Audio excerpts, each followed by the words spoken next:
Hòa Bình. That's a problem.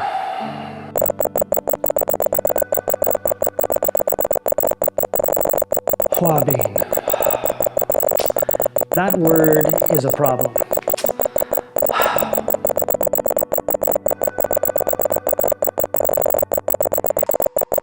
Prior to the point in 1971 when Bill Solheim wrote that article in National Geographic saying that Southeast Asia was probably the cradle of civilization, is where agriculture was created first in the world, the idea did exist that that might be the case. In particular, there was a geographer by the name of Carl Sauer who in 1952 wrote a book called Agricultural Origins and Dispersals, where he made a point like that.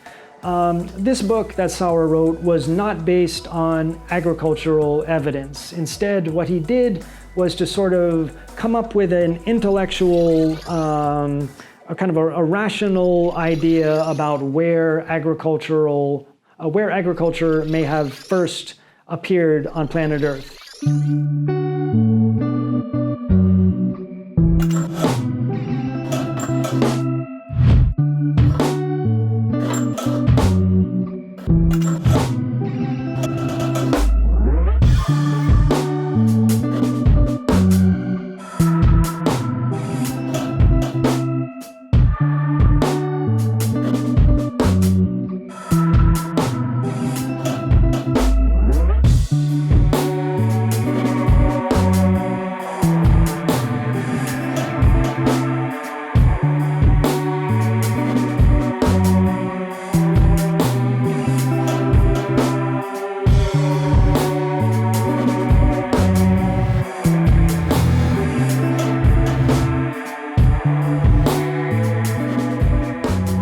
To do this, what Sauer did was to think of certain conditions that had to be in place for agriculture to actually be possible.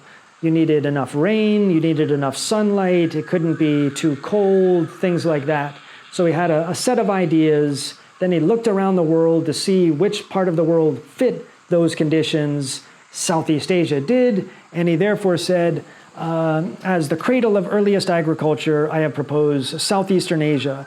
It meets the requirements of high physical and organic diversity, of mild climate with reversed monsoons giving abundant rainy and dry periods, of many waters inviting to fishing, of location at the hub of the old world for communication by water or by land. No other area is equally well situated or equally well furnished for the rise of a fishing, farming culture. So as you can see, this was all ideas. Sauer didn't point to archaeological evidence or anything like that. He just came up with an idea. This is the type of place where agriculture looks to me like it should emerge. Southeast Asia looks like that. Therefore, Southeast Asia could be the place where agriculture emerged first. So it was a hypothesis. It was not based on evidence. In the 60s, however, there were archaeologists who were examining different sites in Southeast Asia, and there were a couple who, by the late 60s, early 70s, thought they might have found some evidence. One was a guy by the name of Chester Gorman, another a guy by the name of Don Bayman. Both of these gentlemen were students of Bill Solheim at that time. Both of them were working in the area of what is today Thailand, one in the northeast, one in the northwest. Both of them found plant remains.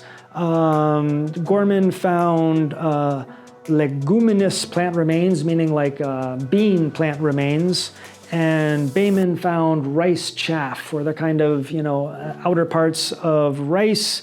The bean remains, Gorman dated to 7,000 years BC.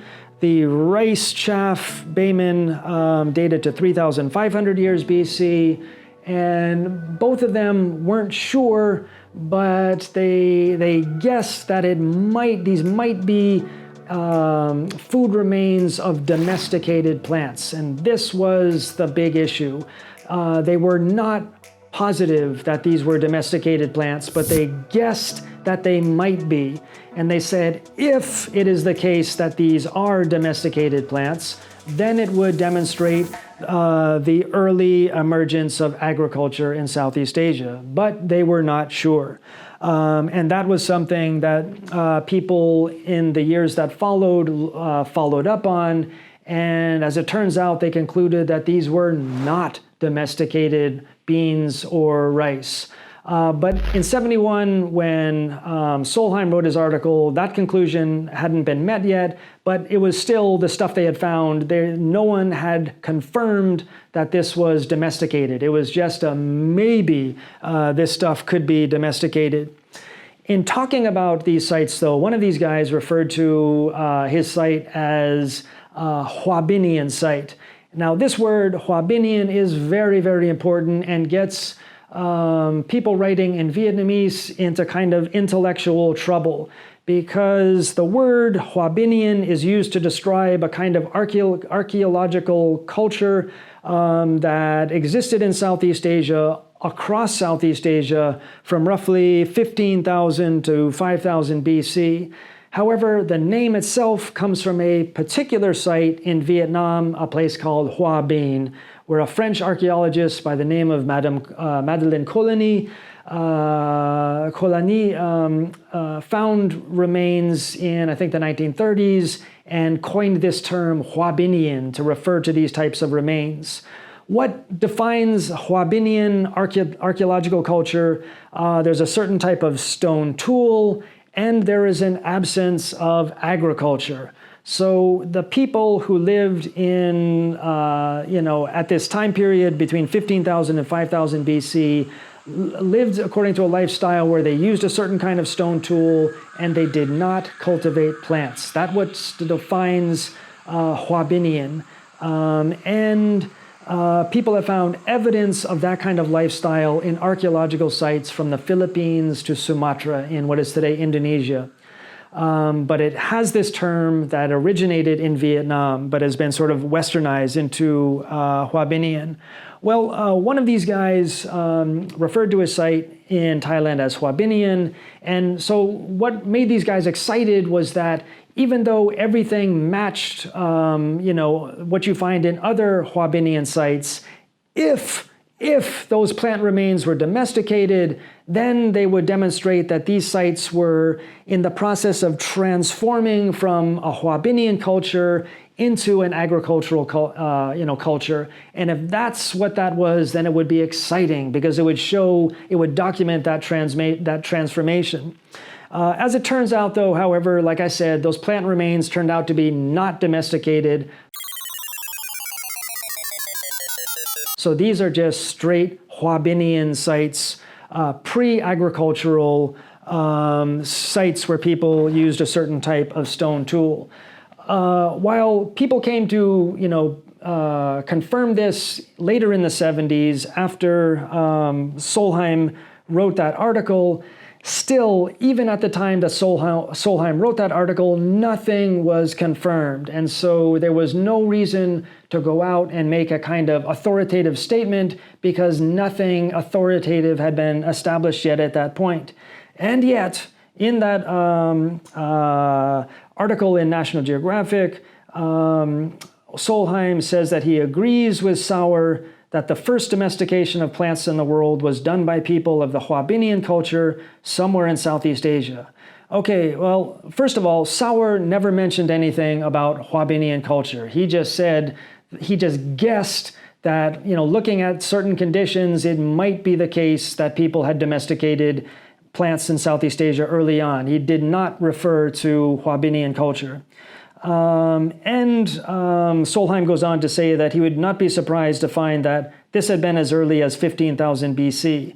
I have no idea where Solheim came up with the number 15,000 BC. His students were finding what they were guessing might be evidence of domesticated plants from 7,000 or 3,500 BC. No one was talking about 15,000 BC. This, unfortunately, was Bill Solheim heading off into outer space, coming up with exciting ideas to shock people, but they were not based on any scholarly evidence, and in the years that followed, even the things that he thought might show that there was evidence, that turned out to not be the case.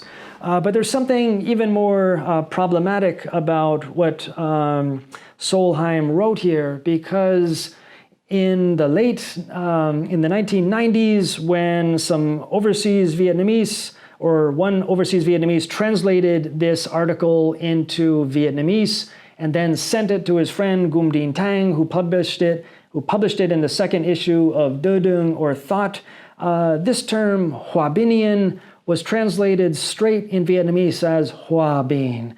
And that then creates a problem, because whereas Solheim was referring to kind of all of Southeast Asia, and of course, even though the things he was saying was not grounded in any evidence, Solheim was referring to all of Southeast Asia. But from the Vietnamese translation, it would be easy for one to think that he was referring to Hòa Bình, this one place in Vietnam.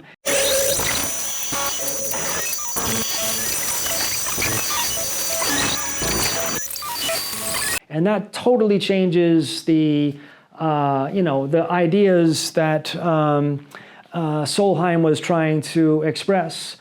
Those ideas, like I said, were a problem. And, recently, archaeologist, my colleague at the University of Hawaii, archaeologist Miriam Stark, wrote a tribute to Bill Solheim that appeared in the journal Antiquity. And, she makes it clear there that subsequent field-based investigations and analyses by Solheim's own students and close associates did not support Bill's claims that Southeast Asia had the earliest farming or plants. So this is what Western scholars think. Yes, it is the case that Solheim kind of made these really unfounded claims in 1971 in a magazine that was meant for a popular audience rather than for scholars. And these grand statements that he made turned out not to be true.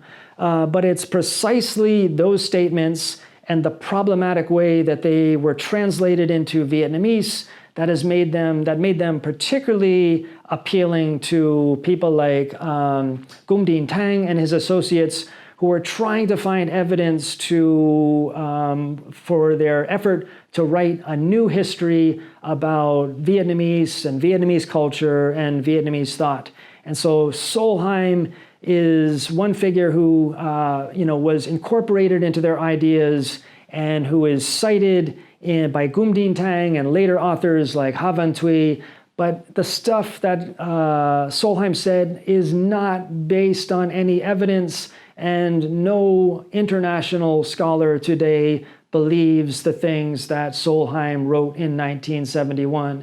In fact, they haven't believed this since basically 1971. There's probably no one who believed that at the time other than Solheim, but evidence quickly came out later in the 70s to say, no, we cannot make this claim. But it's an important claim for this effort among certain Vietnamese to create a new history about themselves, and there are other scholars who are incorporated into this as well. And we'll look at a Chinese scholar who worked in the Philippines in the next video.